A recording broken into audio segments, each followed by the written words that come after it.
Hey, it's Brad, Jack of All Ventures, and I'm going to do episode 4 of my divorce story. And I guess I'm going to just try to be honest a little bit about what's going on here. Clearly, I'm picking, if you've watched 1, 2, and 3, I'm picking up in the middle of my life, pretty far into the divorce process. My wife moved out on me, and, thought we were doing trial separation. Hopefully, I was always hoping to get her back, kind of like if you love them, set them free type of thing. And she was already pretty far gone when she left. And the real problems happened because of what the legal system and current culture in America around divorce is. So that's probably one of the biggest reasons I'm doing this. But there's also, I'm realizing, and I'm realizing a little bit in real time what's going on in my head. Is I got two separate problems that put together are combined. One, I got a heartbreak of losing my wife to divorce, and I guess things the last couple years weren't the greatest, unfortunately, and I was sort of okay. I could have been okay with the breakup. I think I agree there's a lot of independence in the world today. And, it's one reason why no-fault divorce exists. And, but at the same time, I really would have preferred, and I still would, to stay married to the person that I committed my life to. And unfortunately, so I would have struggled through that. I don't think I struggled through it. I had one really bad breakup already in my life, and I felt like things, even if we did not get back together, were going to go better than they did in my first breakup. Until the fact I was married. And then I found out how the law can punish me, and how a vindictive wife could treat you under the law. And now I got the whole separate problem of having a breakup that I don't necessarily want, but kind of concede that maybe that's the best way forward for us in our lives. I got the problem of the legal system coming down on me,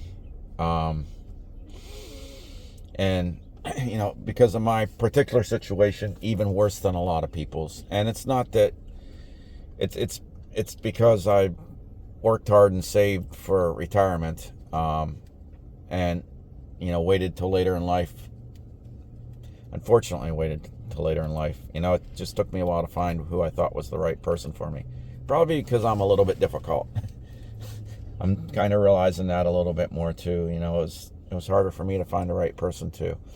But, I did, and I got married, and I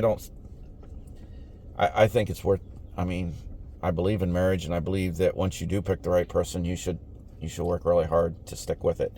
However, if you look at I got one comment so far in episode 3, and I'm getting a little bit bigger following with this than I thought, but it's still not huge. So who knows? Maybe it'll pick up. That's one thing you never know as a YouTuber or whatever. And I'm not really doing this for popularity either. I'm really doing it for myself, to see how I help myself work through this difficult time. And if I can find some people to, help support me a little bit along the way, all the better. And actually where I'm at right now is trying to find purpose and give purpose to what I feel like is a grave injustice on society, is what no-fault divorce does. There's going to be different people in different situations, and everybody's situation's different. I feel my particular situation leads towards the injustice of no-fault divorce, on several different fronts, and why it's hitting me harder than a lot of other people. Not that it doesn't hit other people hard in many other ways. And honestly, I just got these two awesome little dogs here, which Snoodle's laying in the seat beside me. And I don't know if you can see Chloe in the the video back there or not. But you know, we're car camping. I'm doing a lot of car camping with 2 dogs, and I like it. Doing a little bit of the van life. Now I tangent from my original point. Oh yeah, I don't have kids. I just have dogs. So you throw kids in the mix. Fortunately, like all the little bit of research I just started doing on, you know, trying to find other people that, you know, are advocating for marriage reform, which I think I might be getting into this at the right time, because with everything that's going on, with end of wokeness and Donald Trump being reelected for his second term and stuff like that, it might be a good time. There's 2 states. A friend of mine did a little research, and I guess I can't even remember what they are. It's like Nebraska and Wisconsin, or a couple probably more solid red states have done away with no-fault divorce. And I guess, from what I understand, there's the liberal side of things is like warning women, you know, you better get your no-fault divorce before it's too late. Kind of like they're going over extremes with this whole abortion stuff too. I mean, better get your abortion before it's too late. Let that sink in a little bit as a joke. I mean, hopefully abortion doesn't affect too many people. And if you're, yeah, I don't think tangent to too many other issues, but you know, right the life is probably, and people that want, you know, commitment in marriage are two. It's a little bit along the same lines anyways. I think you'll find that most people that are pro-life would also like to see the commitment in marriage, and the people that just want to say, oh, free love, go ahead, screw whoever you want, and if you accidentally get pregnant, go ahead and just kill the baby. Those people will agree with no-fault divorce, and really, those people shouldn't get married in the first place as far as I'm concerned. So, yeah, I guess I'm going to throw it out there like that. And, you know, really, marriage ain't for everybody, and it's, unfortunately, the way the laws work now. I had an interesting comment that that's one thing, too, that's kind of funny about putting this stuff up there in real time, is I can discuss some of the comments I'm getting. And, you know, my episode 2 that I actually shared other people's content has gotten me the most interest. You know, James Sexton's done a lot of interesting good stuff, and then they made the movie Divorce Corp. So, I mean, that's what I really think. If you're really interested in this and not necessarily my story, follow a lot of that. You know, hopefully I can tell a story that's interesting enough to keep people watching, I guess. I'm kind of like on that. Go back and watch 2 years ago. Watch my book report movie. My first video that I did as once I got myself monetized on YouTube, because I don't have this strong passion to be sharing my story, but at the same time, I guess I'm doing it. So, without babbling too much farther, I'm going to pause so I can collect my thoughts. All right, I guess if I'm being real with myself, there is some desire to share my story, or I wouldn't be doing this now. I do have a secondary reason for doing it, is to try to help the activism of marriage reform, and that's probably what's actually getting me over the hump to actually do these videos. So I'm just going to pick up what's gone on in the last few days since my last video and share that, and then maybe I'll start adding some stuff from the past, because there's a lot to catch up on in the past, and then, you know, the future's unwritten. So that's the exciting part. I don't know where this is going either. I'm hoping that my wife can develop a little bit of sanity, and we can sit down there with a mediator and work this out. Unfortunately, I did talk to her yesterday, and you know, there is a little bit of the past that you can dive into if you want to look at a lot of the stuff I put on my channel. There are a few things I've been doing over the last couple years, but not a ton. I've experienced a lot more than what made it on video, and Oh, crap. All right, good. I found the pause button. I'm actually going to make this as a one-take actual video because I don't even want to take the time to edit and even on CapCut and just throw it together. It's a really terrible thing, but part of my problems in life. Anyways, if you go back and look at my videos, I've had key fob issues, significant key fob issues, and I just had another one. I bought a new key fob for my Tesla before I went to Mexico, and the battery went dead already. So it's only been like since late November, and it's middle of February now. So 3.5 months and already dead battery. So the battery actually went completely dead, and I locked myself out of the car because I can use the phones to open the car, but I was talking to another Tesla driver there at the supercharger, and I shut my doors and the phones were in the car. So I haven't talked to my wife for, I don't know, probably been over a week, well over a week since I actually last talked to her. And I did talk to her attorney and made that episode 3, and I hadn't talked to her, and I'm kind of reached a point where I don't quite have the motivation to want to talk to her that I did, because I mean it's starting to get, the feelings are really starting to fade, and I mean I just can't handle, she didn't let me show up. I'm going to put this on a playlist too, so you can at least back up to the videos that are interesting and are to the point in the last week or last couple months. But I mean, our anniversary was January 17th. That would have been our 14th anniversary. I think one time I did mess up and say 15th. And she didn't let me come see her, and I really wanted to give it one last try to win her back. There's a healthy vegan cruise that went to Tahiti that we would be on right now if she would have accepted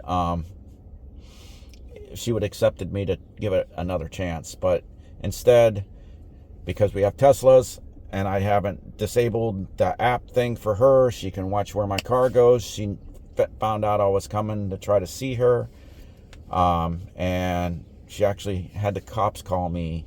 She probably told a story that I don't know. I mean, the only thing I've been doing that would harass her is tell her that, hey, I'd like to get back together at some point. or something like that. I haven't done anything to threaten her or anything threatening. Although, she can make it up. But I think part of it is a little bit of guilt on their side, because if I've been putting up with a lot of crap from her and her family, that because they are trying, well, I don't know if the family is, but she's hiring a lawyer and trying to get as much as she's legally allowed to take in a contentious divorce. And the divorce laws, I guess I'm back on my point, the divorce laws don't care how you treated each other during the marriage. They're just trying to divide your money up 50-50, the marital funds up 50-50, which is incredibly wrong. I mean, there should be some stuff in the law that matters on how you treated each other. If you abused your wife, yes, she should be able to get more than if you didn't abuse her. If she's just leaving you because she lost that love and feeling, she shouldn't be able to take as much from the marriage because she's just leaving. That's some of my big points. So anyways, she's hired a lawyer. She's trying to get as much money as she possibly can, because unbeknownst to me, when I met her, I did not see the red flag that she cares more about money than she cares about people. And then and I don't want to bash her. Still, I don't want to bash her. But there are some things that aren't the greatest, that make me not want to go back. And the fact that she does feel that way makes my situation that much worse. And why so anyways, I only got a couple minutes left, and I'm going to use this. One thing as a YouTuber, you will lose, if you shoot a lot of video, you will push your phone to the memory limits all the time. And I got 18 minutes and 41 seconds of maximum record time, because I'm going to be pushing my memory limit on my phone. So, and I got 4 minutes to wrap this up, and I'm going to use the hard stop of that to wrap this up. And I'm going to pause. My new trick, pause button to collect my thoughts. Just this summer was one of the stories I could if I actually make a book out of this, it's, there's stories. I went to a birthday party for one of my best friends, and, one of his friends showed up at a hotel, and they happened to check in next to their neighbor. And we were like 3 hours away. It was a whole weekend birthday party. It's his 50th birthday. And, right away, the neighbor was like nervous. He's like, "You didn't see me here. You can't tell anyone you seen me." Because obviously he was cheating. And, they had to go back and tell the whole thing started as like, what do? They're neighbors.